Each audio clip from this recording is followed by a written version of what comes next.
Welcome to Language Swap, everyone, a fun way to learn English. We are so excited to have you join us today. Hey everyone, welcome back. I'm Alex. And I'm Sally. Alex, I want to start today's episode a little differently than usual. Okay, I'm listening. What's on your mind?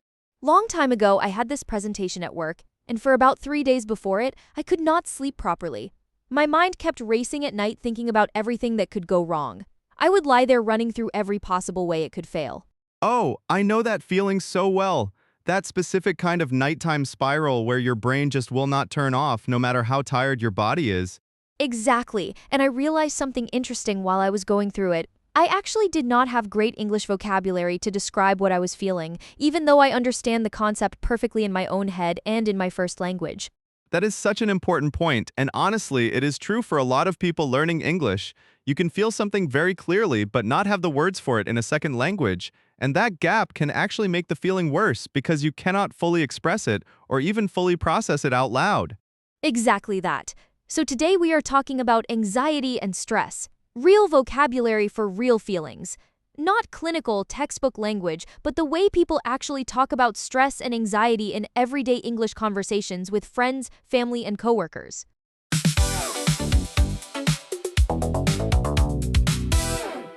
This is one of the most useful topics we will ever cover because stress is universal.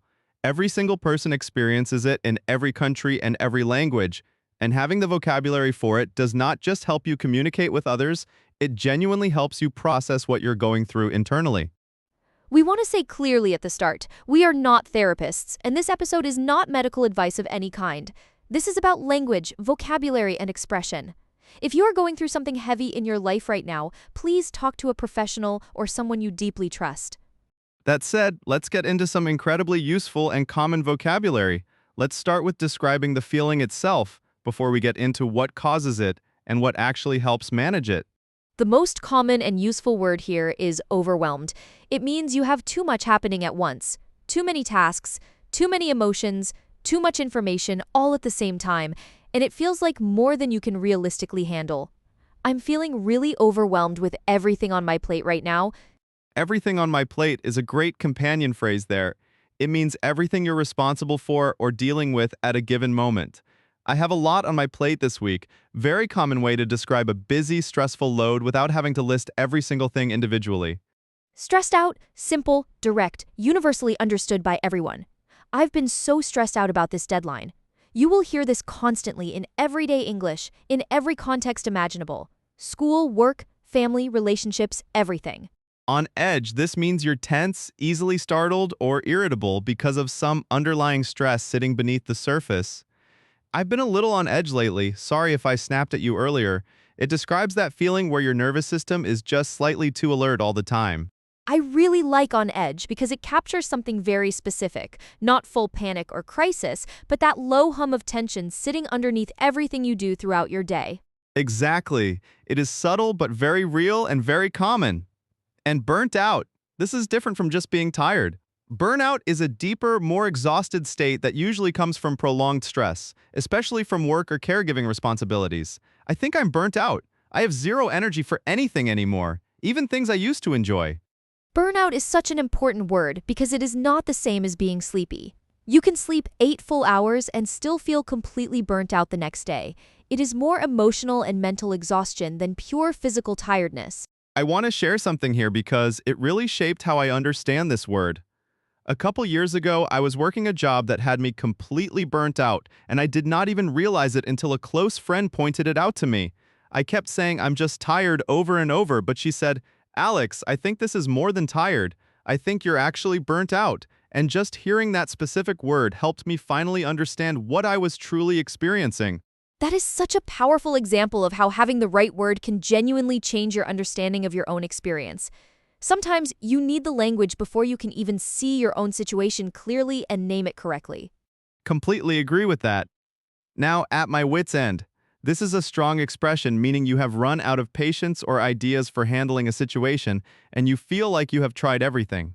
I am at my wit's end with this project. Nothing seems to be working no matter what I try. Very expressive, very dramatic in a good and honest way.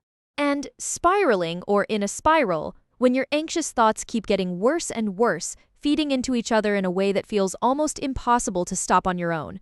I started spiraling last night, thinking about everything that could go wrong tomorrow. It captures that feeling of one worried thought leading to another and another until you're somewhere completely different from where you started. That is such a visual word. Spiraling, like you're being pulled down and around at the same time, losing your footing little by little. Exactly that feeling. And it is such a common human experience that almost everyone immediately understands the word the first time they hear it used this way. Now let's talk about physical sensations connected to stress, because a lot of English expressions actually describe stress through the body rather than through abstract emotional language. My mind is racing. This means your thoughts are moving very fast, often in an anxious or overwhelmed way that feels hard to control. I can't fall asleep. My mind is just racing. Very common description of that nighttime anxiety we talked about a few minutes ago. Butterflies in my stomach. This describes nervous excitement, often before something important is about to happen. I had major butterflies before my interview this morning. Not necessarily bad anxiety, sometimes it's excited nervousness. Like before a first date, a big opportunity, or good news you're waiting to hear. Not in my stomach, a bit heavier than butterflies. This is more dread or worry sitting physically in your body. I've had this knot in my stomach all day about the meeting later. Physical tension that mirrors and reflects the emotional tension you're carrying. My chest feels tight, very literal description of anxiety's physical effect on the body. Whenever I think about the deadline, my chest feels tight. People say this a lot because anxiety really does have physical symptoms, and naming them specifically actually helps you process what is happening inside you. These physical expressions are so useful because sometimes it's actually easier to describe the body sensation than the abstract emotional feeling itself. Saying my chest feels tight can feel more honest and immediate than saying I feel anxious, which can sometimes feel too vague or clinical. Absolutely agree with that observation. Now, let's talk about what stress does to your behavior around other people, because there is great vocabulary for this too, and it is very useful for understanding yourself and others. Snap at someone. This means to speak sharply or angrily, usually because you're stressed, even if the other person did not really deserve that reaction at all. I snapped at my roommate yesterday. I feel bad about it. I was just so stressed about work. Very honest and relatable phrase to use. It shows self-awareness. You know you were short with someone and you're naming it directly rather than pretending it did not happen or minimizing it. Shut down. When stress becomes so much that you emotionally withdraw or stop engaging with people and situations around you. When things get really overwhelming, I tend to just shut down completely. Different from snapping. Snapping is outward and loud. Shutting down is inward and quiet. Bottling it up. This means holding your feelings inside instead of expressing them, often until they build up too much and eventually spill over. I've been bottling up a lot of stress lately, and I think it's starting to show in other ways. The image is a bottle slowly filling with pressure until it cannot hold anymore. That's such a good visual for that behavior. Something building up quietly and invisibly until eventually it has to go somewhere, one way or another. Exactly right. And venting, the healthier opposite of bottling up. To vent means to release your stress by talking about it, often just to be heard rather than to receive advice or solutions. I just need to vent for a minute. I don't need advice. I just need to get this out of my head. I just need to vent is such a useful phrase because it sets a clear expectation with the other person right from the start. It tells them exactly what you need. Just listening and presence, not problem solving or fixing. Very true, and it is a phrase I genuinely wish more people used. Because sometimes the mismatch between wanting to vent and receiving unsolicited advice instead actually makes the whole situation worse for everyone involved. Completely agree with that. Now let's move into vocabulary for coping and managing stress, because this is just as important as being able to name the feeling accurately in the first place. Take a breather. This means to pause and rest for a short moment, usually to calm down or reset your mind before continuing. I need to take a breather before I respond to this email. Very casual, very common, and genuinely useful advice packaged into just 3 simple words. Decompress. We touched on this in an earlier episode, but it fits perfectly here too. To decompress means to release built-up tension, usually after a stressful period of time has finally ended. I need a whole weekend to just decompress after this exhausting week. Unplug or disconnect, stepping away from devices, work, or responsibilities in order to reset mentally and emotionally. I'm going to unplug this weekend. No emails, no notifications, nothing. Increasingly common and increasingly necessary in modern digital life. Recharge, also touched on before in a different episode, but essential here as well. To restore your energy, usually through rest or something genuinely enjoyable and restorative, I need to recharge before tackling this project again on Monday. Ground yourself, or grounding. A technique or state of reconnecting to the present moment when anxiety pulls you into worried thoughts about the future that has not happened yet. Whenever I start spiraling, I try to ground myself by focusing on my breathing and my surroundings. I really like grounding because the image is so strong and visual, like a tree with deep roots staying stable and connected even when the wind is blowing hard all around it. Beautiful way to put it, and it really does capture the feeling accurately. And set boundaries. This means clearly defining what you will and will not accept or take on in order to protect your own mental and emotional energy over time. I've been trying to set better boundaries at work so I don't get so overwhelmed every single week. Setting boundaries is one of those phrases that has become incredibly common in the last several years, especially around mental health and work-life balance conversations happening everywhere right now. Very true, and it's such a healthy concept wrapped in a really practical and usable phrase for everyday life. Now, one more important area: how to talk about anxiety before something specific is about to happen, like a big event or an important performance. Nervous wreck, an intense way to describe extreme nervousness before something significant.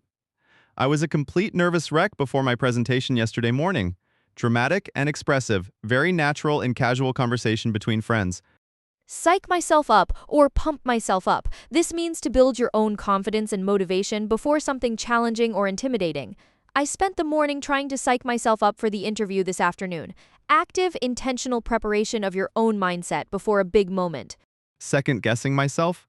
When anxiety makes you doubt decisions you have already made even after they are done. I keep second-guessing myself about whether I said the right thing in that meeting. Very common pattern connected to anxiety and overthinking in general. And finally, it is what it is. A phrase people use to accept a stressful situation they cannot control or change as a way to find some peace with it instead of continuing to fight it. The flight got delayed again, but it is what it is. Not giving up entirely, just releasing the internal fight against something that genuinely cannot be changed right now. That phrase carries so much emotional wisdom packed into 5 simple words. It is basically choosing peace over frustration, when frustration would not change the outcome anyway, no matter how much energy you put into it. I want to add one more before we move to the word tour, because I think it's really important. I'm trying to be kind to myself about it. This phrase shows self-compassion during a stressful time, acknowledging that you're doing your best even if things are not perfect. I made a mistake at work today, but I'm trying to be kind to myself about it. That is such a gentle and important phrase, and honestly one that more people should say out loud, both to themselves and to others going through something hard.